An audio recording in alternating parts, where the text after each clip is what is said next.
Hello everyone, welcome to my channel. Do like, share and subscribe.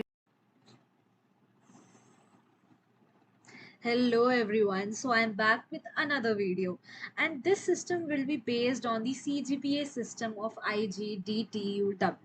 Like, many people are not aware how the CGPA system works, what is the weightage of the internals, what is the weightage of mid-sem exams, what is the weightage of end-sem exams, and people don't focus on mid-sem exams or maybe sometimes on internals, and it becomes really very like they are very sad at the end that why didn't they focus on those exams.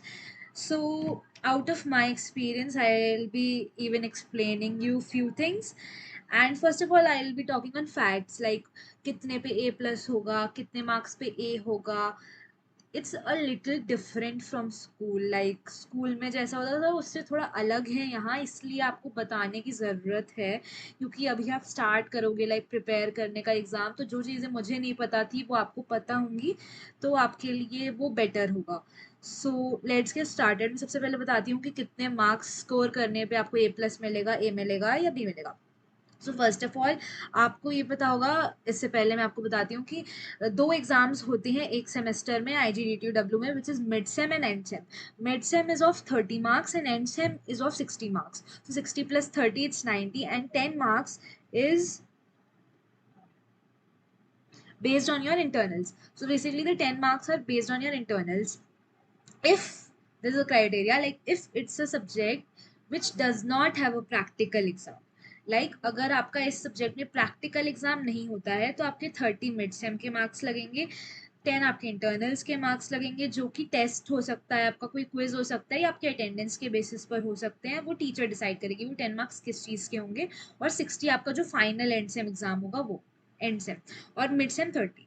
But ये उसके लिए है जो non practical वाले subjects हैं. तो basically जिन subjects में प्रैक्टिकल एग्जाम्स नहीं है उसमें 30 for your mid sem, direct 30. वो आपके एंड जो CGPA बनेगी उसमें वो डायरेक्ट 30 लगेंगे. सो जो सब्जेक्ट्स प्रैक्टिकल के लिए नहीं है उसके लिए मिड सेम बहुत इंपॉर्टेंट है. लाइक फॉर एग्जाम्पल मैथ्स में प्रैक्टिकल नहीं होता है तो उसके लिए मिड सेम के मार्क्स बहुत इंपॉर्टेंट है. लाइक आपके 30 में से जितने आएंगे वो एग्जैक्ट रिपोर्ट कार्ड में आपके चले जाएंगे. कोई कट शॉट नहीं होगा, कोई हाफ नहीं होगा, कुछ नहीं होगा, डायरेक्ट.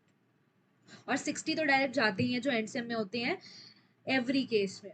और 10 मार्क्स इंटरनल्स के वो आपको जो टेस्ट होगा या अटेंडेंस होगा वो आपको टीचर बता देगी. Now coming on to the subjects which are having the practical exams. So basically जिन सब्जेक्ट्स में प्रैक्टिकल एग्जाम होता है उनका भी मिड सेम 30 मार्क्स का ही होता है. लाइक आपको देना 30 मार्क्स का ही होगा, लेकिन जो आपका फाइनल रिपोर्ट कार्ड बनेगा उसमें 30 का हाफ हो जाता है, विच इज 15. और ये क्यों होता है? क्योंकि आपके 15 मार्क्स प्रैक्टिकल एग्जाम के हो जाते हैं. लाइक जिसमें आपका लैब है उसमें आपका प्रैक्टिकल एग्जाम भी होगा और उसके 15 मार्क्स होंगे. और 10 मार्क्स इंटरनल्स के तो यहाँ भी होंगे जो कि आपके लैब्स के अटेंडेंस के बेसिस पर होंगे. आपकी क्लास में आप कैसे बिहेव करते हो, मे बी प्रेजेंट हो और जवाब वगैरह देते हो, उसके बेसिस पर भी हो सकते हैं. लाइक वो टीचर पर डिपेंड करता है कि वो 10 मार्क्स कैसे दे. प्रैक्टिकल फाइल के भी हो सकते हैं वो 10 मार्क्स. 15 मार्क्स तो होंगे जो आपने परफॉर्म किया वहां जाके एग्जाम में, प्रैक्टिकल और वाइवा वगैरह.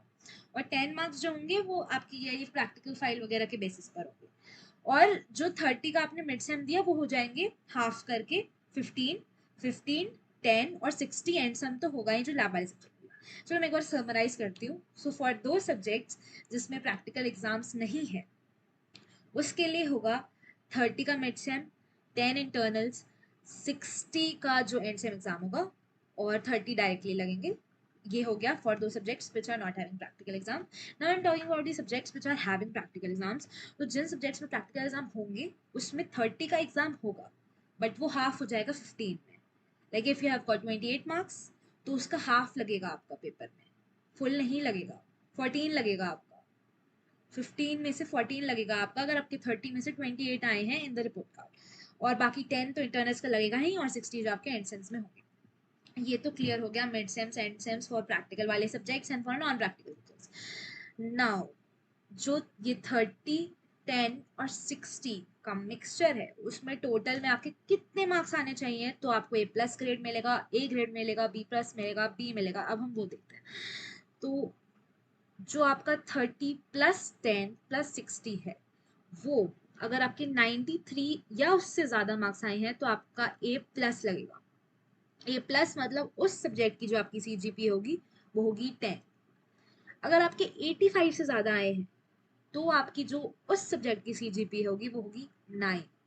अगर आपकी 77 से ज़्यादा आए हैं तो आपकी CGPA जो होगी उस सब्जेक्ट की that would be 8, then greater than equal to 69, then 7, then it reduces to 6, then 5 and then 4। and this F grade is अगर आपके 45 से कम मार्क्स आते हैं तो आपकी बैक आ जाएगी।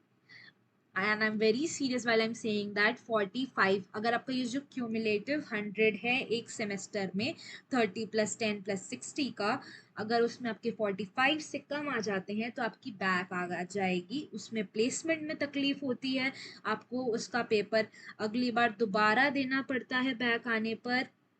प्लीज माइंडेड 45 से कम मार्क्स नहीं आने चाहिए, बिल्कुल भी नहीं आने चाहिए। बैक आ जाती है प्लेसमेंट के लिए, कंपनीज अलाउ नहीं करती हैं, और लाइक आगे आपको दोबारा वापस से पेपर भी देना पड़ जाता है। तो ये तो हो गया आपका ग्रेडिंग सिस्टम। और आपने एक बात नोटिस की होगी, जैसे स्कूल में होता है कि 90+ पे A+ होता है, बट यहाँ पे 93+ पे A+ है। तो लाइक आपको ये बात ध्यान रखनी होगी कि 90+ लाने पे, 93+ लाने पे ही आपको A+ ग्रेड मिलेगा। नाउ अब ये ग्रेडिंग से आपकी CGPA कैसे बनती है वो मैं आपको बताना चाहूंगी। तो आपकी CGPA कैसे बनेगी उसके लिए ये है मेरे पास एक एग्जाम्पल। 6 सब्जेक्ट है, मैक्सिमम लोग के 6 सब्जेक्ट होते हैं, कुछ के 5 सब्जेक्ट्स भी होते हैं। तो अगर आपकी 6 सब्जेक्ट है और आपके मान लो 2 सब्जेक्ट्स में A+ आए हैं, एक में A आया है, एक में B+ और B, और इनके क्रेडिट्स भी होते हैं। आपको पता होगा कि आप अगर एक सब्जेक्ट में अगर आप पास हो रहे हो तो आपको ये क्रेडिट्स मिलते हैं।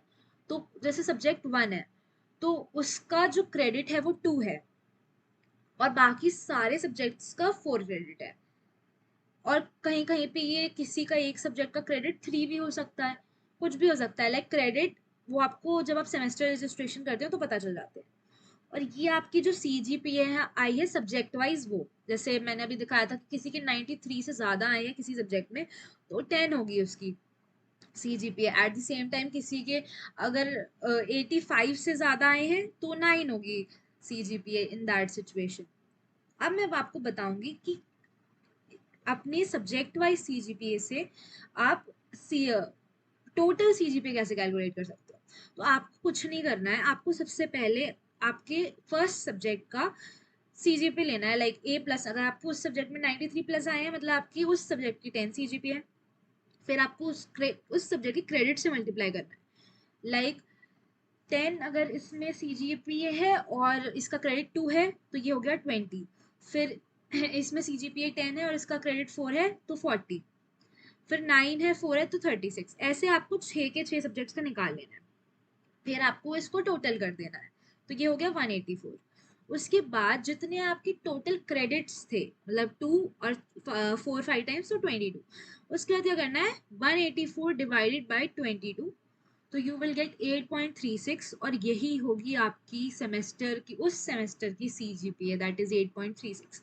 अगेन यहाँ पे जैसे किसी के सब में A+ आया और एक में A आया है तो उसकी CGPA कैसे निकलेगी, आप सब्जेक्ट के CGPA को क्रेडिट से मल्टीप्लाई करोगे सारे सब्जेक्ट्स के, उसके बाद उसको टोटल कर लोगे विच इज 216, फिर उसको डिवाइड कर दोगे 22 जो टोटल क्रेडिट्स हैं। अगर आपके 23 टोटल क्रेडिट्स हैं तो आप उससे डिवाइड करोगे, और 9.81 ये आपकी CGPA आ जाएगी। इसमें सबसे ज़्यादा जो आपको ध्यान रखना है कि आपको अपनी CGPA 8+ मेंटेन करनी बहुत ज़रूरी है। आपकी CGPA जो होनी चाहिए वो 8+ होनी चाहिए एट लीस्ट। सो बेसिकली आपको इसमें ये बात ध्यान रखनी है कि आपकी जो CGPA है वो एटलीस्ट 8+ तो होनी ही चाहिए। फर्स्ट और सेकेंड सेमेस्टर में कोशिश करो कि 9+ जाए, और बैक नहीं आनी चाहिए, यानी किसी भी सब्जेक्ट में 45 से कम मार्क्स नहीं आने चाहिए। So that was it from my side.